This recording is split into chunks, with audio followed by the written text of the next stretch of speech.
Jesus is here tonight. ዛሬም ኢየሱስ በዚህ ቦታ አለ። He's here right now in Addis Ababa. አሁን በዚህ ጉባኤ መካከል ኢየሱስ አለ። Crowd of people, maybe like this. አንደኛ እንደዚህ ብዙ ሕዝብ ተሰብስቧል። Now he was small in stature. ሁለተኛ ደግሞ እሱ አጭር ነው ቁመቱ። He couldn't see over the crowd. እና ለማየት አልቻለም ከሕዝቡ ወደ ላይ ቀና ብሎ። Maybe you feel that you're little in the eyes of Almighty God. ምናልባት ከዚህ መካከል በአምላክ በእግዚአብሔር ፊት እኔ ትንሽ ነኝ ትንሽነት የሚሰማው ሰው Good evening.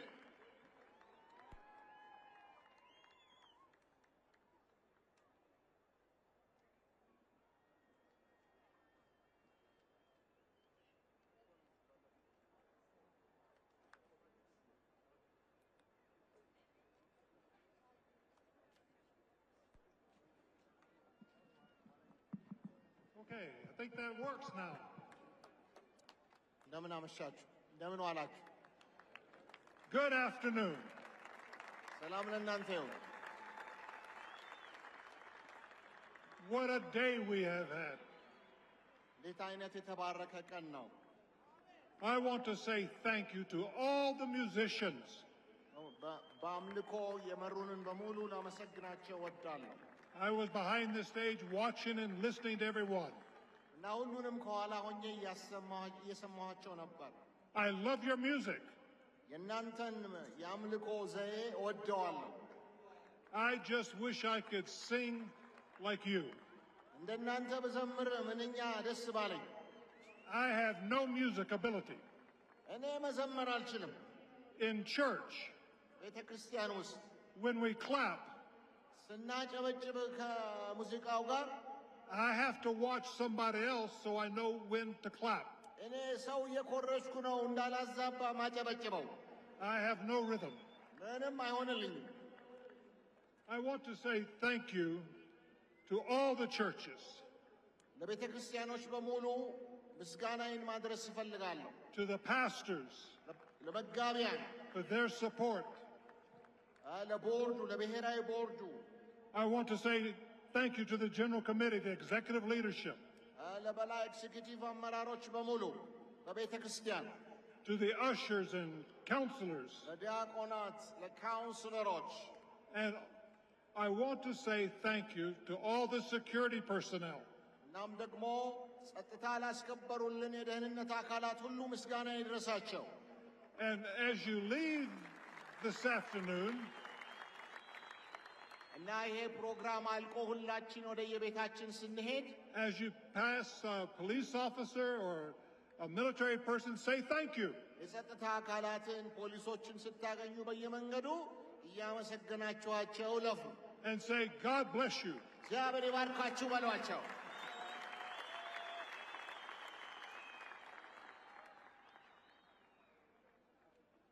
I want to speak briefly this afternoon.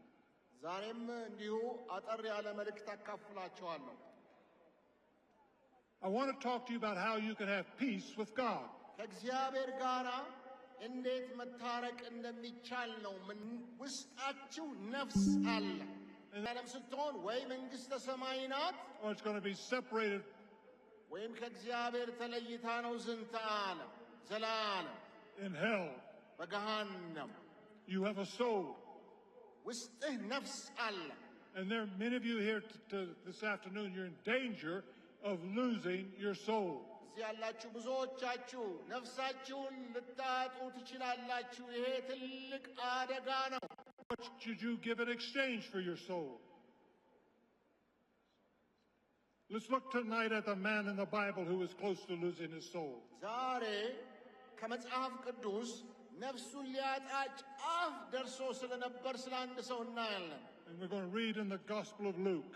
ሉቃስ ወንጌል እናነባለን ሉቃስ ምዕራፍ 19 ከ1 እስከ 10 ያለውን አነባለሁ ኢየሱስ ወደ ኢያሪኮ ገብቶ በዚያ አልፎ ይሄድ ነበረ ስሙ ዘኬዎስ የተባለ አንድ ሰው በዚያ ነበረ ዋና ቀረጥ ሰብሳቢና ሀብታም ነበረ እርሱም ኢየሱስ የተባለው የትኛው እንደሆነ ሊያይ ይፈልግ ነበር። ቁመቱ አጭር ነበርና ከሕዝቡ ብዛት የተነሳ ሊያየው አልቻለም።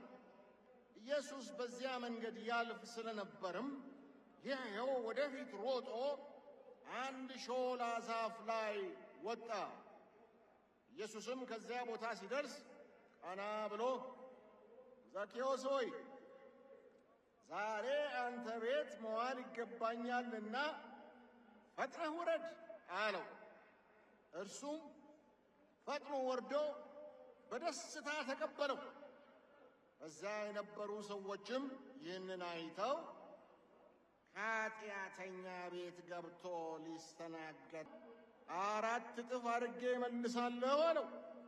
ኢየሱስም እንዲህ አለው፣ ይህ ሰው ደግሞ የአብርሃም ልጅ ስለሆነ ዛሬ መዳን ወደዚህ ቤት መጥቷል። ምክንያቱም የሰው ልጅ የመጣው የጠፋውን ሊፈልግና ሊያድን ነው። አሜን። The occasion, Jesus was passing through Jericho. ምንድነው የሆነ ያለው? ኢየሱስ በኢያሪኮ በኩል ያለፈ ነው። And wherever Jesus went, there was always a crowd. ሕዝብ ይከተላል። Some people were wanting healing. አንዳንዶች ፈውስ ይፈልጋሉ። Some people wanted to be fed. አንዳንዶች ሌላ ነገር ይፈልጋሉ። Some people wanted to hear his teaching. አንዳንዶች ትምህርቱን መስማት ይፈልጋሉ። But he always had a crowd of people. ሁሉም ይከተሉታል። Now, Jericho was about 25 kilometers from Jerusalem. ኢያሪኮ ወደ 17 ማይል ወይም 25 ኪሎ ሜትር ነው ከኢየሩሳሌም። And it was in the Jordan Valley, near the Jordan River. እና በዮርዳኖስ ወንዝ አካባቢ ነው። And during the time of Jesus, caravan routes came through. እና በኢየሱስ ዘመን የሚጓዙ ነጋዴዎች በዛ ያልፉ ነበረ። They were coming from Mesopotamia, going to Egypt. ከሜሶፖታሚያ ተነስተው ወደ ግብጽ ይሄዱ ነበረ። And so the Romans put a tax collecting office there. እና የሮሜያ መንግስት ደግሞ ግብር ይሰበስብ ነበር ከነሱ። It was an important city. እና ዋና ከተማ ነበረች። And it was one of the chief trading centers in all of Israel. እና በእስራኤል በጣም ዋና የንግድ ማዕከል ነበረች። Now this customs office was managed and controlled by Zacchaeus. እና ዘኬዎስ የዚህ የንግድ ግብር የሚሰበሰብበት መስሪያ ቤት ዋና አለቃ ነበረ። The Bible said he was rich. መጽሐፍ ቅዱስ እንደሚናገር እሱ ባለጠጋ ነበረ። Zacchaeus worked for Rome. ዘኬዎስ ብቻውን ይሰራ ነበረ። Now he was a corrupt public official. ዘኬዎስ ለሮም መንግስት ይሰራ ነበር፣ ደግሞ ጉቦኛ የመንግስት ባለስልጣን ነበረ። He would collect taxes for Rome. እና ለሮም መንግስት ግብር ይሰበስባል። But then he would tax a little more and put it in his pocket. ኋላ ግን ግብሩን ብቻ ሳይሆን ተጨማሪ ማምጡ እያለ ኪሱ ይከታል። He worked for the Romans, not the Jews. He worked for the Romans. እና ደግሞ የሚሰራው ለአይሁድ ሳይሆን ለሮማ መንግስት ነው። And think about maybe during the Second World War. እና ምናልባት በሁለተኛው ዓለም ጦርነት And the Italians were here. The Italians. We need the monitor up on the side. No. The Italians, just imagine if the Italians were collecting taxes. እና ለምሳሌ አሁን በሁለተኛው ዓለም ጦርነት ቢሆን ጣሊያኖች ከኛ ግብር ሲወስዱ እንደማለት ነው። And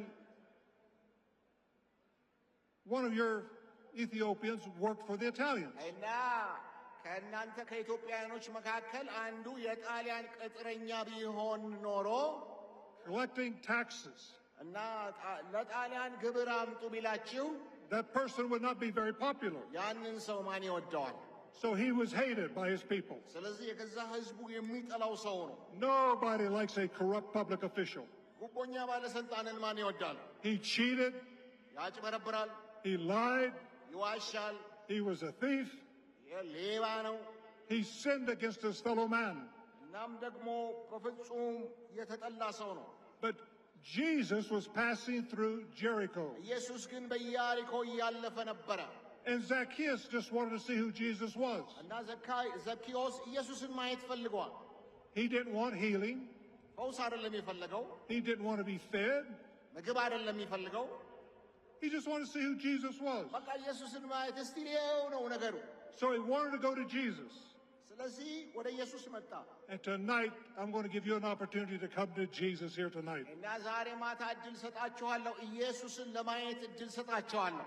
You see, Jesus came from heaven to this earth to take our sins. ኢየሱስ ክርስቶስ ስለኛ ኃጢአት ከሰማያ ሰማያት ወደ ምድር መጥቷል። He died and shed his blood on the cross for your sins. ሞቷል፣ ስለኔና ስለናንተ ኃጢአት በመስቀል ላይ ደሙን አፍስሷል፣ ሞቷል። He was buried, but on the third day, God raised his son to life. ተቀብሯል፣ በሶስተኛው ቀን እግዚአብሔር ከሙታን አስነስቶታል። And tonight, if you have never invited Jesus Christ into your heart, ዛሬ ኢየሱስ ክርስቶስን ወደ ልብ የምትጋብዝበት ቀን ነው። I'm going to give you an opportunity to do that here tonight. ይህንን ለማድረግ እድል እሰጣለሁ በኋላ። Jesus was passing through. ኢየሱስ እያለፈ ነበረ። Jesus is here tonight. ዛሬም ኢየሱስ በዚህ ቦታ አለ። He's here right now in Addis Ababa.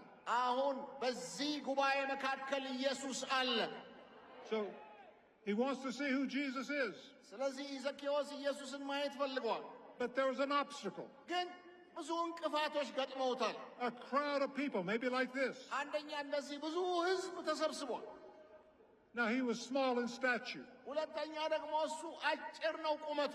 He couldn't see over the crowd. እና ለማየት አልቻለም ከሕዝቡ ወደ ላይ ቀና ብሎ። Maybe you feel that you're little in the eyes of Almighty God. ምናልባት ከዚህ መካከል በአምላክ በእግዚአብሔር ፊት እኔ ትንሽ ነኝ፣ ትንሽነት የሚሰማው ሰው ሊኖር ይችላል። I want you to know that your life is important to God. እኔ እላችኋለሁ የሁላችሁም ሕይወት በእግዚአብሔር ፊት አስፈላጊ ነው።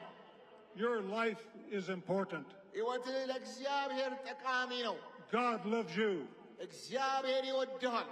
He loves you. እግዚአብሔር ይወድሻል።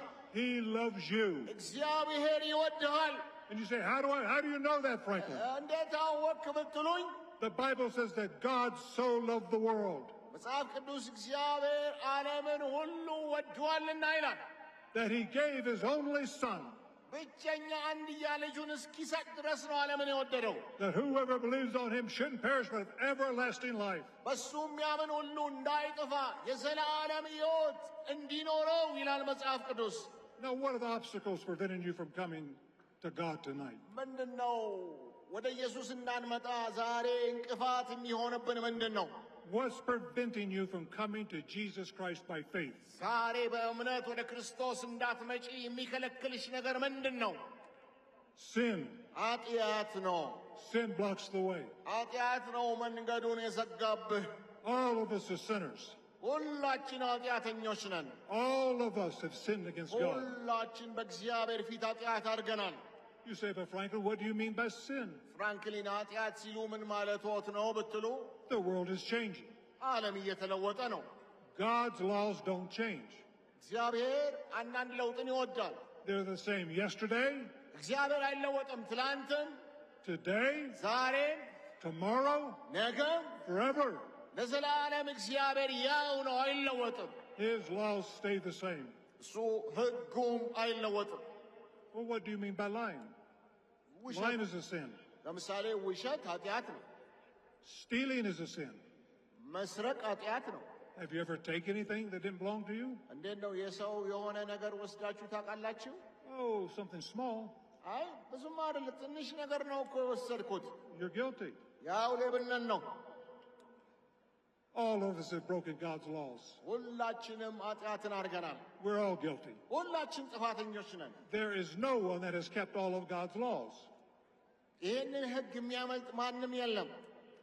The Bible says we've all sinned and come short of God's glory. መጽሐፍ ቅዱስ ሁሉም ኃጢአትን ሰርተዋል፣ የእግዚአብሔር ክብር ጎድሏቸዋል ይላል። The Bible says the wages of sin is death. መጽሐፍ ቅዱስ የኃጢአት ደሞዝ ሞት ነው ይላል። Now, if you break a law here in Ethiopia, እና በኢትዮጵያ አንድ ሕግ ብትጥስ you might get arrested. ምናልባት እስር ቤት ልትገባ ትችላለህ። You might have to go to court ፍርድ ቤት ልትቆም ትችላለህ። and stand before a judge, ዳኛ ፊት ልትቆም ትችላለህ። and he will pronounce the sentence. እሱም የሆነ ቅጣት ይፈርድብሃል። See, God is the judge of the universe. አያችሁ፣ የሰማይና የምድር ዳኛው እግዚአብሔር ይባላል። You'll have to stand before him one day. በእሱ ፊት የምንቆምበት ቀን ይመጣል። And the penalty of sin is death. But the gift of God is eternal life through Jesus Christ our Lord.